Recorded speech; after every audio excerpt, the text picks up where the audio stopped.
কামপুৰ বৈঠালাংচু সংযোগী দলংখন বহুদিন ধৰি এখন তৈয়াৰ হৈ আছিল আমি আজি ৰাইজৰ কাৰণে এখন খুলি দিয়া হৈছে ৰাইজৰ কাৰণে খুলি দিয়া হৈছে লগতে আমি ইয়াৰ কাষৰ যিখন ব্ৰিজ এই ব্ৰিজখন আমি নতুনকৈ নিৰ্মাণ কৰিব লাগে কাৰণ এই ব্ৰিজখন বন্ধ কৰিলেহে এইখন ব্ৰিজ খুলিলেহে এইখন ব্ৰিজৰ কামটো আৰম্ভ কৰিব পাৰিব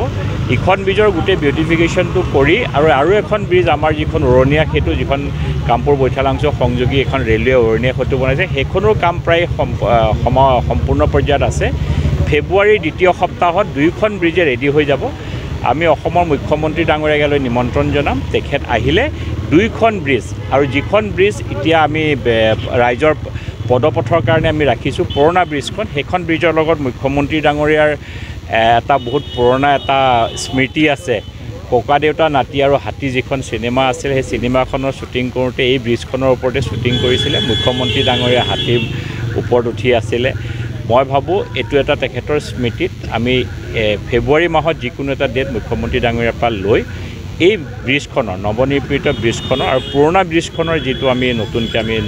কৰিম নৱীকৰণ কৰিম এই গোটেইকেইটা আৰু আমাৰ কামপুৰৰ উৰণীয়া সেতুখন তিনিখন ব্ৰিজৰে ফেব্ৰুৱাৰী মাহত মুখ্যমন্ত্ৰীৰ দ্বাৰা আমি এখন ৰাইজৰ কাৰণে পুনৰ উচৰ্গা কৰা হ'ব মুখ্যমন্ত্ৰী ডাঙৰীয়া যিহেতু ইয়াত অভিনয় কৰি গৈছে নতুন দলংখন কামপুৰবাসীক আপুনি উপহাৰ দিয়া বুলি ক'ব নেকি হয় কামপুৰবাসীক উপহাৰ আৰু কামপুৰবাসী এখন নহয় তিনিখন দলঙে প্ৰায় উপহাৰ হিচাপে হ'ব ফেব্ৰুৱাৰী মাহত অসমবাসী তথা ডিমৰীয়াবাসীৰ বাবে সুখবৰ কামৰূপ মহানগৰ জিলাৰ সোণাপুৰত স্থাপন ডিমছ হাস্পতাল এণ্ড নাৰ্ছিং হোম উপলব্ধ বিভাগসমূহ general medicine gynaecology general and laparoscopic surgery orthopaedic surgery paediatrics and neonatology palliative medicine pain clinic dermatology ENT urology দুৰ্ঘটনা আৰু জৰুৰীকালীন সেৱাৰ বাবে 24 ঘণ্টাৰ উপলব্ধ ডিমছ হাস্পতাল এণ্ড নাৰ্ছিং হোম অত্যাধুনিক সা সুবিধাৰে পৰিপূৰ্ণ ডিমছ হাস্পতাল এণ্ড নাৰ্ছিং হোমত উপলব্ধ digital X-ray 24 hours pathology ECG PAC clinic 24 hours RMO doctors